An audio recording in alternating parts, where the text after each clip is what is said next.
நிகழ்ச்சி உங்களுக்கு பிடிச்சிருந்துச்சுன்னா லைக் பண்ணுங்கள். அதே நேரத்தில் மற்றவர்களுக்கும் பயனுள்ளதாக இருக்குதுன்னு கேட்டிங்கன்னா ஷேர் பண்ணுங்கள். நீங்கள் சப்ஸ்கிரிப்ஷன் பண்ணுவது மூலமாக தான் எங்கள் நிகழ்ச்சியை வந்து அடுத்த கட்ட லெவலுக்கு வந்து நம்ம வந்து கொண்டு போக முடியும். அதனால் உங்கள்கிட்ட பணிவாக கேட்டுக்கிறேன், தயவுசெய்து சப்ஸ்கிரைப் பண்ணி எங்களுக்கு ஹெல்ப் பண்ணுமாறு மிக பணிவோடு கேட்டுக்கொள்கிறேன். நான் உங்கள் டாக்டர் குமார். வாங்க நம்ம நிகழ்ச்சிக்குள்ளே போகலாம். பொதுவாக நான் இப்போ முதல்ல சொன்னது மாதிரியே இளம் வயதில் வந்து இந்த தாம்பத்தியத்தின் மீது உள்ள ஈடுபாடு வந்து ரொம்ப அதிகமாகவே இருக்கும். பார்க்குறதெல்லாம் வசியப்படுத்தும்னு நினைக்கிறது, ஆண்டிகள் மேலே வந்து அளப்பரிய மோகமாக இருக்கிறது, அதே நேரத்தில் வந்து மாற்றார் மனைவி பிறர் மனைவியை மோகித்தல், இந்த மாதிரியான பிரச்சனைகள் இதெல்லாம் இருக்கக்கூடிய ஒரு இது வந்து இருக்கும். இதெல்லாம் வந்து பார்த்திங்கன்னா அப்போ வந்து அசிங்கம் அவமானம் அதெல்லாம் தெரியாது. பரவாயில்ல, அந்த மாதிரியான ஒரு இதில் ஒரு இளம் வயதில் அது வந்து ஒரு பயமில்லாத ஒரு கேட்டகரியில் வந்து அவங்க வந்து இருந்துகிட்டே இருப்பாங்க. ஆனால் ஆஃப்டர் த உடலுறவு விந்து வெளியில் போன பிறகு எல்லாமே தலைகீழாக மாறிவிடும். அதனால தான் விந்து சக்தி குறைய இந்த தாம்பத்தியத்தின் மீது உள்ள சுவாரஸ்யமும் நாட்டமும் கொஞ்சம் கொஞ்சமாகவே குறைந்து கொண்டே வரும். இதில் வந்து பார்த்தோம்னு கேட்டிங்கன்னா ஒரு ஆணுக்கு வந்து ஒரு 25லேருந்து 30 வயதுக்குள்ளே திருமணமாகி குழந்தைகள்லாம் பிறந்த பிறகு அதில் வந்து இயற்கையாகவே வந்து இந்த இது வந்து குறைய ஆரம்பிச்சிடும். அதற்கு அப்புறம் பார்த்திங்கன்னு கேட்டிங்கன்னா 40 வயதுக்கிட்ட வரும்போது நான் முன் சொன்ன மாதிரியே மெட்டபாலிக் டிசார்டர்னாலேயோ மன அழுத்தத்தினாலேயோ பனிச்சுமையின் காரணத்தினாலேயோ இப்படி பல வகை இதை நம்ம அடிக்கிட்டே போயிட்டே இருக்கலாம். பிரச்சனைகளுக்கு வழிகள் வந்து நம்ம 1-2 இருக்குது, ஏகப்பட்ட வழிகள் வந்து இருக்குது. சரிங்களா? அப்போ இந்த மாதிரியான இதுகள்லாம் நம்ம வந்து கொண்டு வரும் பொழுது இந்த தாம்பத்தியத்தின் மீது உள்ள நாட்டம் வந்து கொஞ்சம் கொஞ்சமாக குறைந்து கொண்டே போயிட்டுருக்கும். அப்படிப்பட்டவங்களுக்கு தான் இந்த தீர்வு, இந்த மருந்து, இந்த பதிவு அப்படிங்கிறத கூட நம்ம சொல்லலாம். பொதுவாக அந்த காலத்தில் வந்து மிக எளிமையான உணவுப் பொருளை உட்கொண்ட நமது மூதாதையர்கள் வந்து 70லேருந்து 80 வயது வரை களவி இன்பம் கண்டு மகிழ்ந்து எந்தையும் தாயும் மகிழ்ந்து குழாவி இருந்தது இந்நாடே அப்படிங்கிற மாதிரி சொல்லப்பட்ட ஒரு நாடு இன்றைக்கி வந்து பார்த்திங்கன்னா இந்த ஆண்மை குறைவு, குழந்தையின்மை, மலட்டுத்தன்மை, அதாவது விந்துவோடைய ஆற்றல் இல்லாதனால என்னன்னு கேட்டிங்கன்னா இன்றைக்கி வந்து பார்த்திங்கன்னா செயற்கையான ஒரு சில மருந்து மாத்திரைகளை பயன்படுத்தி இன்பம் காண்ற நிலைமைக்குள்ளே வந்துட்டாங்க. அப்போ அவங்களுக்கு வந்து பார்க்கக்கூடிய ஒரு சிறந்த ஒரு மூலிகை தான் இன்றைக்கி முசலி அப்படின்னு சொல்லக்கூடியது. இது வந்து பார்த்திங்கன்னு கேட்டிங்கன்னா ஒரு காலத்தில் நம்மளுக்கு மூதாதையர்கள் பயன்படுத்தின நிலப்பனை கிழங்கு தான். சரிங்களா?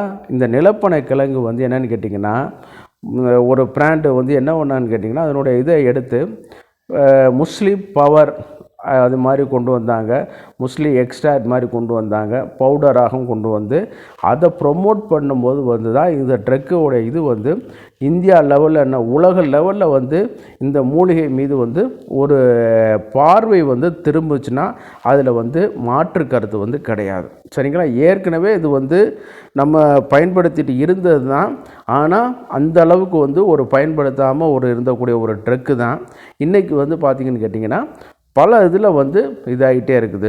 நிலப்பனை கிழங்குன்னு சார்ன்னு சொன்னால் தெரியாது, முஸ்லீம் பவர் இந்த மாதிரியான ஒரு பிராண்டு நேமை சொன்னால் தான் நம்ம வந்து அதை வாங்கக்கூடிய ஒரு சூழ்நிலையில் வந்து இருக்கோம்.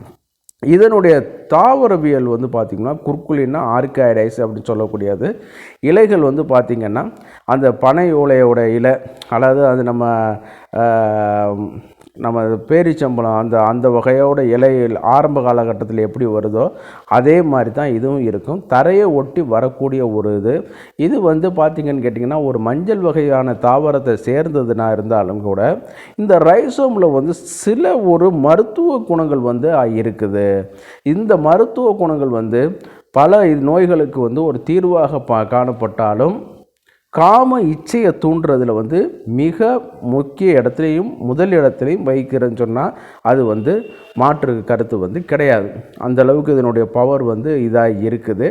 அதே நேரத்தில் வந்து காம இச்சையை வந்து தூண்டிக்கொண்டே இருக்கும் பொழுது வந்து கேட்டிங்கன்னா விந்தோட ஆற்றலை வந்து அதிகரிக்க வைக்கும். உடலுறவுனால் உண்டாகக்கூடிய பலகீனம், குறுக்கு கடுப்பு இதெல்லாம் இது வந்து இதாகிட்டு இருக்கும். தாதுக்கள் நஷ்டம் வந்து குறையக்கூடிய சூழ்நிலையிலும் இது எடுத்துக்கொண்டோம்னா நல்ல வந்து ஒரு இது வந்து பலன் கொடுக்க வைக்கும். அதோடு வந்து அசோசியேட்டடாக வந்து நம்ம வந்து என்ன பண்ணுவாங்கன்னா இன்னும் 2-3 வியாதிகளை சொல்லுவாங்க நம்ம மூதாதையர்கள். மஞ்சள் காமாலை அப்படிங்கிற மாதிரி சொல்கிறாங்க, தோல் வியாதிகளுக்குன்னு சொல்கிறாங்க. அதே நேரத்தில் வந்து மஞ்சள் காமாலை, தோல் வியாதிகள், ஆஸ்துமாவுக்குன்னு சொல்லிகிட்டு இருக்காங்க. ஆனால் அதெல்லாம் பார்த்துன்னு கேட்டிங்கன்னா இது வந்து சிறந்த அப்ரோடியாசிக் எஃபெக்ட் உள்ள ஒரு எளிமையான பொருள். இன்றைக்கி வந்து பார்த்திங்கன்னா மார்க்கெட்டில் ஒரு காலத்தில் நாட்டு மருந்து கடையில் வந்து இது கிடைக்கக்கூடிய ஒரு ட்ரக்கு இன்றைக்கி வந்து பார்த்திங்கன்னா நல்ல வேல்யூ ஆகிட்டு அதனுடைய இதே வந்து ப்ரைவேட் கம்பெனிகள் வந்து மொத்தமாக கொள்முதல் பண்ணி அது மருந்து தொழிற்சாலையை கொண்டு போகிற அளவுக்கு வந்து கொண்டு போயிட்டாங்க. அந்த அளவுக்கு இது வந்து ஒரு சிறந்த ஒரு ஆண்மையை உண்டு பண்ணக்கூடிய ஒரு இது, காம இச்சையை இது பண்ணக்கூடிய ஒரு இது, விந்தணுக்கள் உற்பத்தியை இது பண்ணக்கூடியது. அந்த டெஸ்டோஸ்டரானுடைய இதுகள் இருக்கும் பொழுது தான் அது வந்து இந்த மாதிரியான இதுகளை வந்து பண்ணி கொடுக்க வைக்கும். அந்த அளவுக்கு அபூர்வமான இது. இதை வந்து எப்படி பயன்படுத்தலாம்னு கேட்டிங்கன்னா சிலவங்க சொல்கிற மாதிரி ரொம்ப இதெல்லாம் பயன்படுத்தக்கூடாது. நல்லா வந்து பார்த்திங்கன்னா ரெகுலராக பசும் பாலில் வந்து ஒரு 3 to 5 grams அளவு போல் நாட்டு சர்க்கரையோடு கலந்து நம்ம எடுத்துக்கொள்ளலாம். சுகர் இல்லாதவங்களுக்கு வந்து தேனோடு கலந்து இதை நம்ம எடுத்துக்கொள்ளலாம். அதே நேரத்தில் வந்து பார்த்திங்கன்னா இளம் வயதினர்கள், திருமணம் முடிந்த இளம் வாலிபர்களுக்கு வந்து பலகீனம் வந்து இருக்கும், தாது நட்டங்கள் வந்து இருக்கும். அவங்களுக்கு வந்து பார்த்திங்கன்னா நெய்யோடு கலந்து இந்த பவுடரையும் கலந்து நம்ம வந்து எடுத்துக்கொள்ளலாம். அதே நேரத்தில் வந்து பொதுவாக பாலோடு கலந்து எடுத்துக்கிட்டோம்னா எந்த விதமான பிரச்சனைகள் வராது. ஏன்னு கேட்டிங்கன்னா இது வந்து கொஞ்சம் மஞ்சள் ஃபேமிலியிலேருந்து வர்றதுனால வந்து அதனோட அந்த குறுக்குள்மால அந்த ஆல்கலாய்ட்ஸையும் கொஞ்சம் குறைக்கக்கூடிய ஒரு இது பண்ணக்கூடிய ஒரு இது தன்மையும் அதில் இருக்கிறனால பாலில் கலந்து பசும் பாலில் வந்து கலந்து இதை வந்து கொஞ்சம் ரெகுலராக கொஞ்சம் இப்போ எடுத்துக்கிற வேண்டும். சிலவங்க உடனே எடுத்துகிட்டு பலன் கிடைக்கல அப்படிங்கிற மாதிரி சொல்லுவாங்க. அது வந்து தவறு. இதுவை எல்லாமே வந்து 7 வித தாதுக்களுக்கு போயிட்டு தான் அடுத்து விந்து தாதுக்களுக்கு போகும். ரசம், ரத்தம், மாம்சம், மேதஸ், அஸ்தி, மஜ்ஜை, சுக்குரம் அப்படின்னு சொல்லக்கூடிய 7 வகையான தாதுக்களுக்கு போன பிறகு தான், அது 7வது உள்ள தாதுக்கு தான், இந்த சுக்குரத்துக்கு போன பிறகு தான் இந்த ஆற்றலை வந்து அதிகரித்து கொடுக்க வைக்கும். அந்த அளவுக்கு ஒரு சிறப்பான ஒரு இது பண்ணக்கூடியனால வந்து ஒரு மண்டலம் அல்லது 2 மண்டலம் எடுத்த பிறகு தான் தாதுக்களோட இது வந்து இது பண்ணி கொடுக்க வைக்கும். அதிலே உங்களுக்கு வந்து கொஞ்சம் கொஞ்சமாக வித்தியாசம் வந்து நல்லா கண்கூடாகவே பார்க்கலாம். இந்த அபூர்வமான மூலிகையை வந்து நம்ம வந்து ரெகுலராக பயன்படுத்துகிறதுனாலையும் தவறு கிடையாது. இது வந்து ஒரு ஃபுட் சப்ளிமெண்ட் தான். இப்போ வந்து பார்த்திங்கன்னா இப்போ மிச்ச ட்ரக்குகளை வந்து பார்க்கணும், சில நம்ம பேட்டன் ட்ரக்கு இதெல்லாம் பார்த்தோம்னா ரெகுலராக வந்து நம்ம பயன்படுத்த முடியாது. சில ஆயுர்வேதிக் ப்ரொபியாரிட்டிஸ், சித்தா ப்ரொபியாரிட்டிக் மெடிசனே வந்து பார்த்திங்கன்னா நம்ம ரெகுலராக பயன்படுத்த முடியாது. ஆனால் இது வந்து நம்ம ரெகுலராக பயன்படுத்துகிறதுனால தப்பு வந்து கிடையாது. அதனால் நண்பர்களை நீங்கள் அது வந்து தாராளமாக நீங்கள் உணவிலையோ அல்லது நான் சொன்ன மாதிரி ஃபுட் சப்ளிமெண்ட்டாக பால் இந்த மாதிரி தேன் நெய்யிலையோ கலந்து கூட நீங்கள் இதை எடுத்துக்கரலாம். இதனால் உங்களுடைய ஆண்மை ஆற்றல் வந்து மிகவும் அதிகரிக்கும். காம இச்சையை தூண்டி உடல் உறவின் மீது நாட்டத்தை வந்து கொடுக்கக்கூடிய ஒரு சிறப்பான மூலிகையாக செயல்பட்டு கொண்டு வரும். இந்த வீடியோ உங்களுக்கு பிடிச்சிருந்துச்சுன்னா லைக் பண்ணுங்கள். மறந்துடாமல் அடுத்தவர்களுக்கும் பலனுள்ளதாக இருக்குன்னு நினச்சிங்கன்னா ஷேர் பண்ணுங்கள். தயவுசெய்து சப்ஸ்கிரைப் பண்ணி எங்களுக்கு ஹெல்ப் பண்ணுமாறு மிக பணிவோடு கேட்டுக்கொள்கிறேன். நான் உங்கள் டாக்டர் குமார். மீண்டும் ஒரு நிகழ்ச்சியில் சந்திக்கும் வரை நன்றி கூறி விடைபெறுகிறேன். நன்றி, வணக்கம்.